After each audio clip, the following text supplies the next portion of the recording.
The Middle East is on the brink of a major upheaval.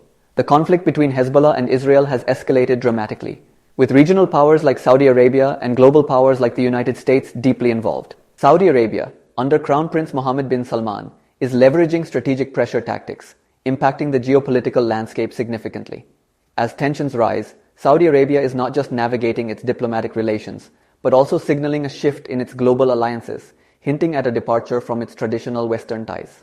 This is particularly evident in the wake of reduced investments from the West in the Neom project, a critical component of Saudi Vision 2030. As this geopolitical tension unfolds, significant developments are also taking place in Saudi Arabia's domestic and international policy landscape. Initially, there was news that the ambitious Neom city project in Saudi Arabia failed to secure even 10% of its expected investment targets, leading to a dramatic downsizing of the project. Following this, Crown Prince Mohammed made a policy statement that Israel would not be recognized until it returns to the 1967 borders and recognizes Palestine as a free and independent state. Absolutely necessary that Israel accepts that it cannot exist without the existence of a Palestinian state. As the echoes of this statement were still in the air, the 50-year Petrodollar agreement signed between King Faisal and Henry Kissinger in 1974 expired. I have directed the Secretary of the Treasury to take the action necessary to defend the dollar against the speculator. Under this agreement, Saudi Arabia was bound to sell its petroleum in dollars, and in return, the US provided defense support to Saudi Arabia. On the surface, these three developments might seem unrelated, but they are deeply interconnected. During Trump's presidency, the Abraham Accords, presented by his son-in-law, Jared Kushner, encapsulated the last 2 points, and the Neom project also emerged as part and parcel of this initiative. The project not only received support from the West and Israel, but was also geographically close to Israel. Many analysts, including myself, believe that since the arrival of Biden, there had been a significant change in Crown Prince Mohammed's policies.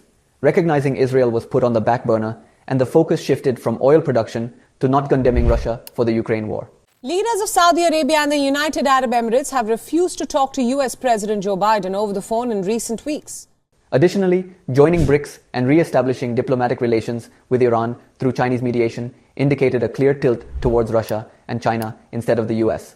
Consequently, the global investor lobby on Wall Street and in London showed a red flag to the Neom city project. Iran and Saudi Arabia are restoring their diplomatic relationships for the first time in 7 years. Saudi Arabia and the United Arab Emirates have confirmed their intention to become full members of the BRICS. Now, it seems, Crown Prince Mohammed is waiting for Trump's return to renegotiate, particularly on the Saudi-US defense agreement mentioned in the Abraham Accords, where he demanded a comprehensive new defense pact. However, journalists close to Chinese sources report that with the expiration of the Kissinger-Faisal agreement, Saudi Arabia and China were engaged in high-level secret consultations. If this is true, there is a strong possibility that Saudi Arabia and the US might engage in negotiations upon Trump's return, but the nature of the terms and demands would be entirely different. We should not forget that over the past 5 years, Crown Prince Mohammed has meticulously rebalanced his relations with the US, Russia, and China, making Saudi Arabia less dependent on the US for defense or any other matter.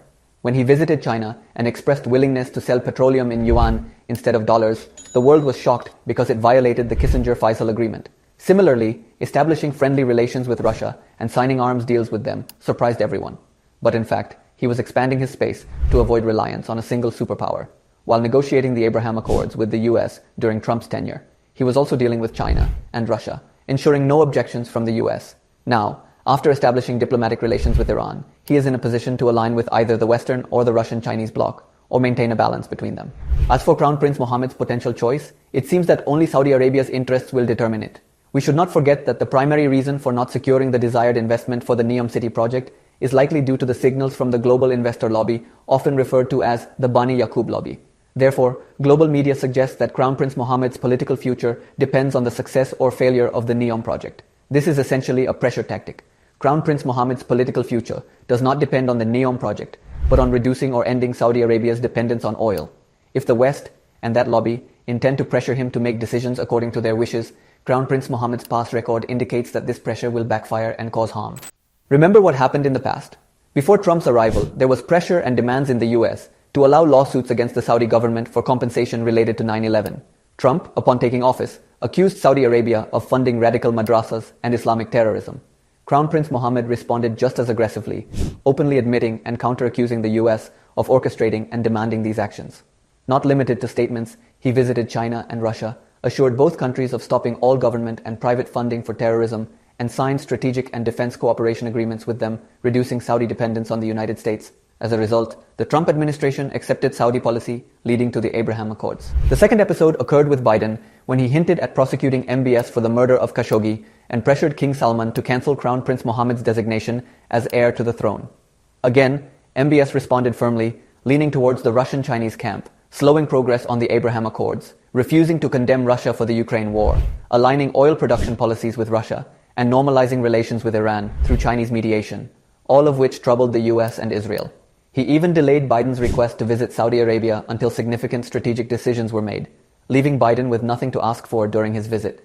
It appears Crown Prince Mohammed is retaliating to the pressure on the Neom project as well. However, future decisions will undoubtedly be influenced by Saudi interests. Renewing the defense agreement with the US seems unlikely because when the Kissinger-Faisal agreement was made, Saudi Arabia had no diplomatic relations with the Soviet Union, the US was the only superpower, and the West was the biggest buyer of Saudi oil. Now, the balance of power has shifted. The expected Western defeat in the Ukraine war is evident to all. Hamas has shattered the myth of Israel's invincible defense, and it is worried about a potential war with Hezbollah. The Russian-Chinese camp's footprint is visible in the Middle East, asserting their power. Currently, and in the coming times, the biggest buyers of Saudi oil are not the West, but China, India, and developing countries. The developed world is reducing its dependence on oil. In this context, it is highly likely that Saudi Arabia's inclination will be towards Russia and China. This potential realignment raises significant questions about the future of the United States and the US dollar. The dominance of the US dollar has long been tied to its role in global oil trade. If Saudi Arabia continues to diversify its oil sales in currencies like the yuan, this could challenge the dollar's supremacy. Furthermore, the US's geopolitical influence, traditionally bolstered by its close ties with Saudi Arabia, could wane. As the global economic and political landscape shifts, the United States may find itself needing to adapt to a new era of multipolarity, where its financial and strategic dominance is no longer assured. The choices made by Saudi Arabia in the coming years will be pivotal in shaping this new world order.